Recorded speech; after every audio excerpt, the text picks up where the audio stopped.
Generation Z, you're getting screwed. And you don't need me to tell you that because you feel it every single day. And if you're a millennial and you know someone who's Gen Z, ask them about it because I don't think they need you to tell them it. We got this from QZ.com. Gen Z is making less money than millennials did 10 years ago, study says. 14% of Gen Z respondents said they were extremely stressed out about their financial situation compared with 8% of millennials a decade ago. As of the fourth quarter of 2023, Gen Zs aged 22 to 24 were making an average of $45K a year. At that same age 10 years ago, adjusted for inflation, millennials were making $51,825, according to a recent study by TransUnion. And the debt-to-income ratio is 4 points higher for Gen Z than millennials, coming in at 16.05% compared with 11.76%, the credit bureau found. They go on to give us a bunch of other numbers, but I'm not super concerned about the hard numbers. I think we know that the younger generations are getting squeezed. We have this story. Man on 3 times the minimum wage says he can't afford to live. The American dream is dead. Well, I got news for you, Nicholas Sumners. Your video went viral. You got 11 million views, but the American dream is not dead. It certainly is not. But there are older people that are destroying your inheritance from this nation, and they're giving it away to non-citizens. That's probably the principal issue right here.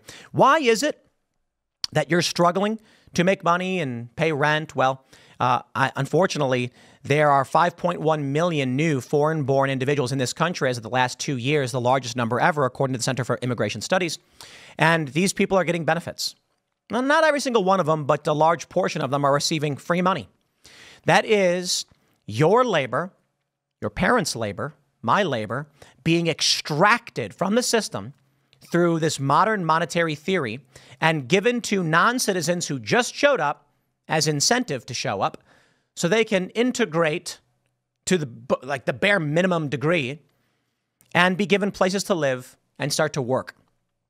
They're given work permits, displacing low-skill jobs, so young people will struggle to find work. And that's probably why immigration is the #1 issue among voters. Despite the fact that you could say if you add up all the economic issues, it becomes the biggest issue. I covered that this morning. But I'll pause here to give a shout out to today's sponsor, Roundhouse Provisions. Have you ever wondered what happened to Chuck Norris?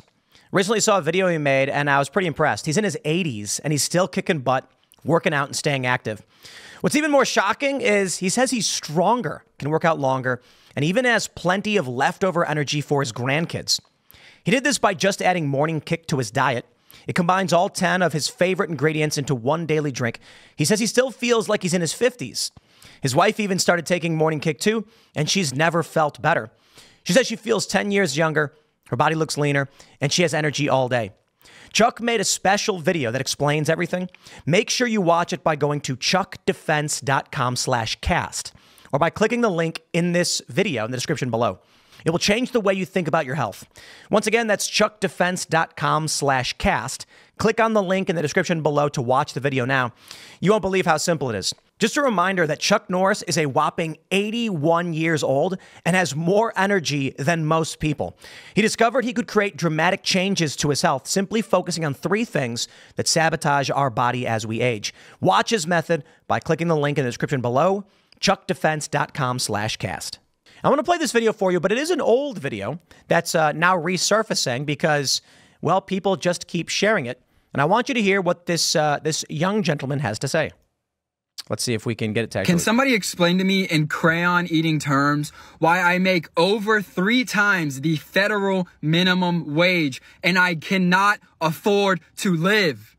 And I do not want to hear the pull yourself up from your bootstraps, work 90 hours a week.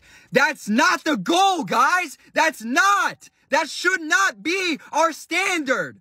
I am so fucking tired of people being complacent with this uniparty, both of them fucking us over.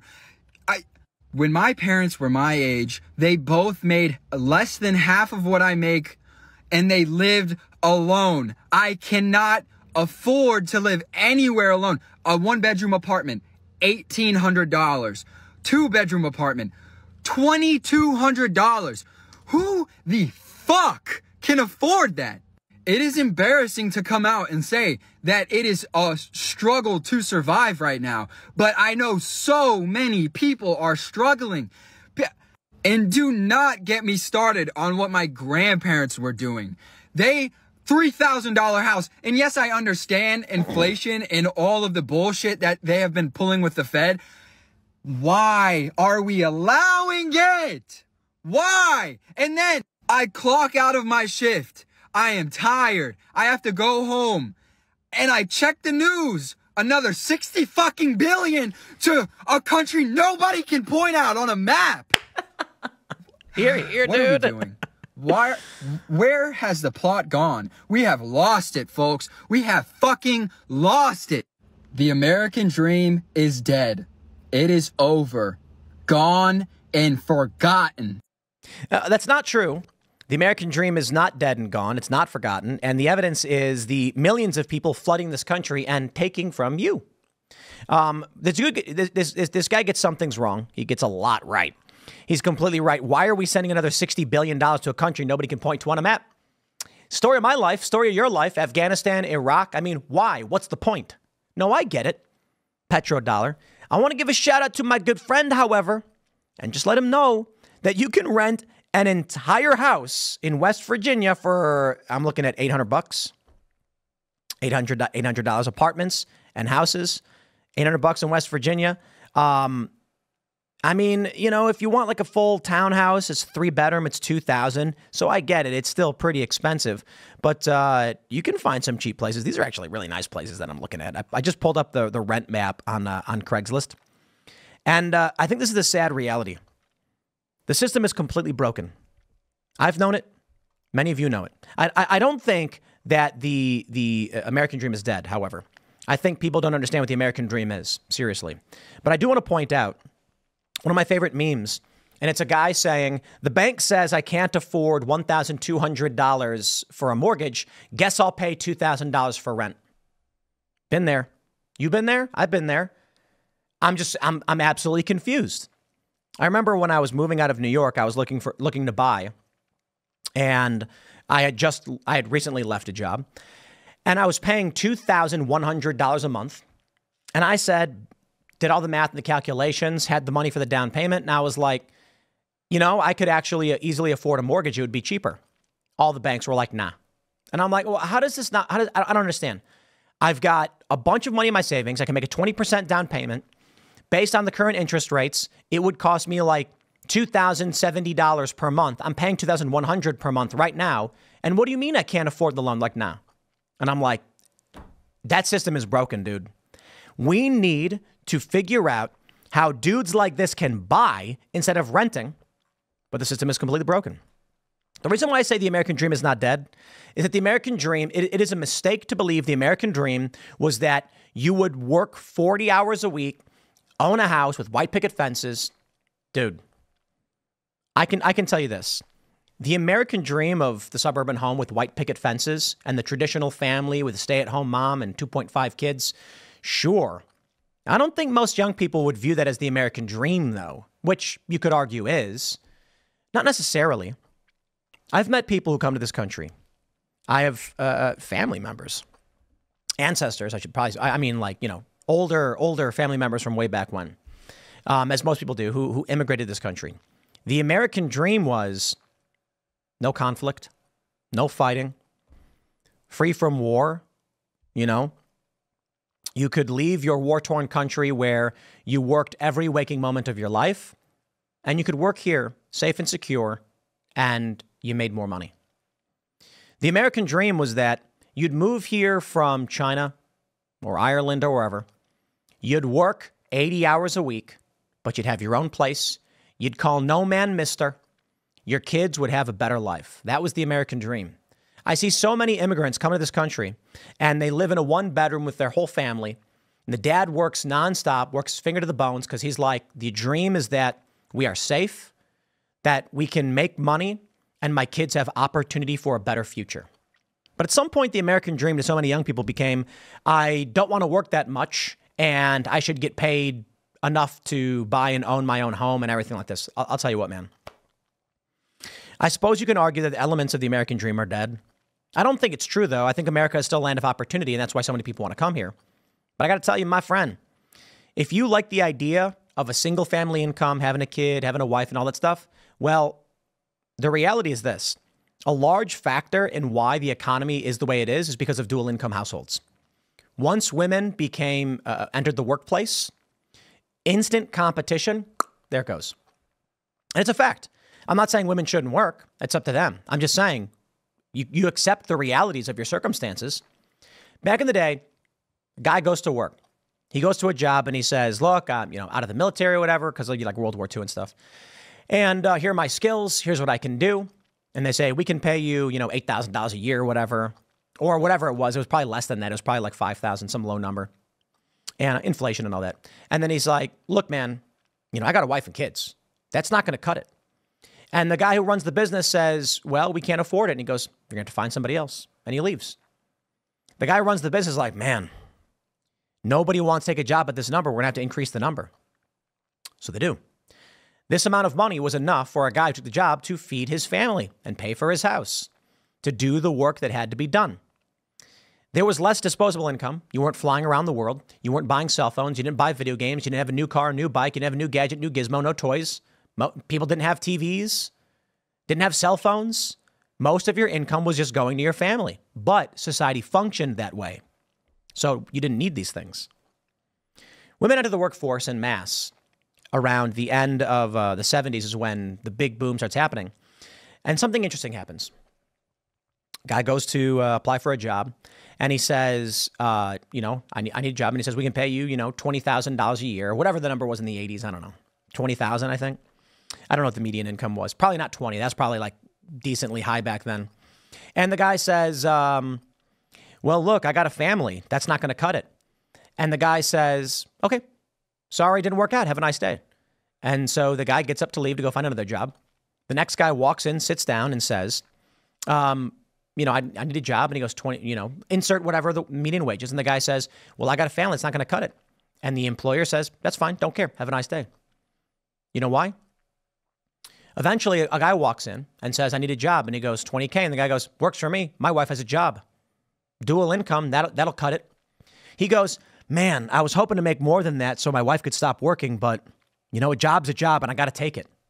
So he's like, sorry, I can't offer you more, but, your wife's working. And this is where we ended up. Women have had jobs going back a long time, right? They've worked. But with the ubiquity of women in the workplace, you now have you have a massive increase in the supply of workers. Now you have a guy showing up for work saying he needs money for his family, and they say, tell your wife to get a job. And that's it.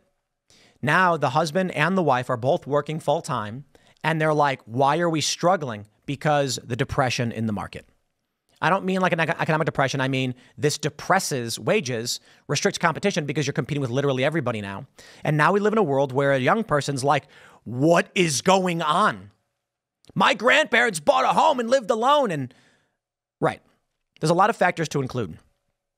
You have older people are living longer, Social Security extraction. You have endless need for war, which is extracting buying power.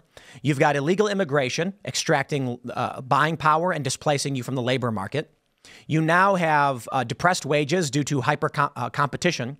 People can't live on single family income, on a single person income because of this depression in the market. And it's a cultural crisis. That's just straight up it. Now, I don't have any good answers for you, but I can tell you this. I think you're going to see more and more young people shift towards conservatism, especially young men. They're going to vote Republican. They're going to want traditional wives. You got that video yesterday that went viral, a crazy viral video, where the woman is like, I told the guy, I wouldn't sleep with him. And then when we came back to his place, he just like cuddled me. And I'm like, are you effing gay? Like, what? Like, now I feel ugly. Guys are going to see that. Young men, Gen Z guys, and they are going to scream. Not because of the woman, because of all of it. Because of all of it. You can't have a family. You can't be a provider. You've got this woman where If he doesn't make a move, which she asked for, she goes online and calls him gay, insults him. If he tried to make a move, she'd go online and call him a rapist and say, I can't believe guys are like this. There's no winning. Guys are going to get frustrated. They're going to withdraw from the dating market, which they're already doing. They're going to go hikikomori, play video games all day and just isolate themselves. And they're going to wither away. And for the first time in billions of years, they will not reproduce. That's right. Your lifeline, the genetic lineage of you that goes back all the way to the dawn of humanity, dawn of life. Since the beginning of life on this planet, every life form before you has successfully reproduced to create you. And if you do not, that's the end of your line. Some people don't care. That's fine. You don't have to. I think that's particularly scary if you think about it. All of the survival, desperation to reproduce that came before you, a billion years, billions of years, and you would sacrifice all of that. What a responsibility you have. But these guys are living in this world where they can't afford anything. These young men. Here's what I worry about. The older generation is going to keep voting in their interests. If you came out as a candidate and said, Social Security's got to go because young people are getting ripped off for it, guess what? Young people aren't going to be mobilized to vote, and old people won't vote for you. This is the pressure system that we exist in. So long as voting is allowed by anyone, those who don't work are favored in voting. The math is all there. Some people say, I can't vote because I'm busy at work. Okay, well, the unemployed and the people who are the trust fund kids, they can all vote. They can absolutely waste their time all day and then walk outside, sit around and vote. The pressure then is on those who have jobs and are paying the bills, but are less likely to vote because the people who don't have jobs and don't pay the bills and get the benefits are receiving the money. This is the extraction of the system that cannot continue. I don't have an answer for you. All I can tell you is that we'll probably push more and more as the system begins to break down into an energized and angry youth base, mostly guys, and this is why they're swinging conservative. Young women, for social reasons, are swinging progressive and woke, but that won't matter. I hate to break it to young women, and the feminists are going to screech about this one, if not they already have. Men don't have the same biological clock as women. They say that 35 is a geriatric pregnancy. Google it. And they're saying, well, we're updating that now. Yeah, right. Just like body positivity says, if you're obese, you're actually healthy at every size. It is considered geriatric pregnancy if a woman is 35 or older and has a baby. And they can. But there's only so much time left. So for women who are playing this progressive game and want to have families, this freezing your egg stuff is a major risk. That story of the woman on the cover of that magazine, she's like, I froze my eggs, girl boss. And then a few years later, when they thawed out her eggs, they were all inviable, shattered, worthless. And she said she screamed like a wild animal, realizing she will never be a mother. Billions of years of reproduction ending with you. I feel bad. Someone lied to you. My projection, these young guys, because of the system, are going to move to the right. Trump supporting MAGA, America First, anti-immigration, borders, all that stuff, frustrated. They're going to want traditional families, white picket fences. They're going to want jobs where they can support a family, have kids, and have a good wife. And these young women, many of them that are being pushed into the left by social media, many of them will stay there, and they'll be happy with their lives. They'll have multiple partners, they'll have cats, and they will feel good. And they're allowed to. And I'm fine with that. I got no beef. You live how you want to live. But there will be many who are going to start thinking, I only have a few years left. I'm 30. I need to find a good guy. Unfortunately for them, many of them are going to realize that the majority of guys their age are Trump supporters. They're MAGA. They're America First. They're going to go on dates. The guy's going to sit down and he's going to say, so really cool. What do you do? You're a graphic designer. Oh, cool. Like, you got any stuff? Oh, that's really, really great. She'd be like, yeah. She'd be like, well, I'm really hoping to start a family, and that's what I'm, meeting. Like, that's why I'm hoping we're dating. And the guy's gonna be like, cool. And then the guy's gonna be like, well, I'm looking for a wife who wants to be a stay-at-home mom and raise the kids. And she's gonna be like, okay, well, like I have a job. And then, okay, well, then it's gonna go one step, two step, three step. And she's gonna be like, I'm a progressive. My pronouns are she, her. And the guy's going to be like, I'm not interested. It was nice meeting with you. And she's going to go, why? And he's going to say, look, lady, I got all the time in the world. I'm not going to settle for someone who's got weird views that led to the destruction that we are trying to fix. And she's going to say, oh, no. A lot of women are going to say, screw off. I don't care. That's fine. They're allowed to. It could be the majority. It could be the plurality, whatever. What I'm saying is many of these women who are just going along with the social cues of Instagram and TikTok are going to find themselves in a position where most of the guys are going to say, I'm not interested in someone who's pushing these policies. If I have a kid with you, are you going to run him, get his balls chopped off? Not taking the risk. Listen, the guy's going to be like, I'm 30. I could reasonably have a kid till I'm 50, 60, 70. I mean, you look at Trump. Trump was what, 60 something? He had a kid. A lot of older guys have kids. I don't need to settle down. I need to do what's right for my family. Thank you and have a nice day. And the woman can't say the same. She's going to say, I have no choice. So she can lie, try to cover up how she really feels about things, or I think the social pressures there will result in many of these women who do want to have families just saying, I do not care about politics, whatever.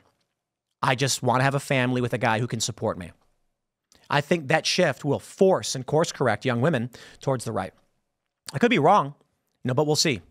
In the meantime, Gen Z is eating, let's just say crap. They're getting roasted alive in this economy. And I don't know how much longer the system can bear it. But I suppose, if not this election, then 2028. Young people right now entering the vote, it's amazing. It's been 4 years since 2020. That means 17-year-olds who did not vote are now 21. I was going to say 23 for some. 21. They're voting. There's probably a bunch of there was probably some 22-year-olds who didn't vote in 2020, didn't care. Now they're 26. And they're thinking, what happened? Yeah, why are we doing this? To this dude who's got this viral video that keeps popping up, 11 million views. You don't want our money going overseas? Why are you complaining about both parties? The Republicans suck because they're weak and impotent. But the Republicans, well, to be fair, I'll give it to them. The uniparty establishment, there's only a small handful of Republicans. But you want to vote America first. People like Matt Gaetz. That's your option. A lot of these Republicans are trash anyway, but you're right about that. Best of luck, good sir. All I can say is don't vote for Joe Biden. Next segment's coming up at 6 p.m. on this channel. Thanks for hanging out, and I'll see you all then.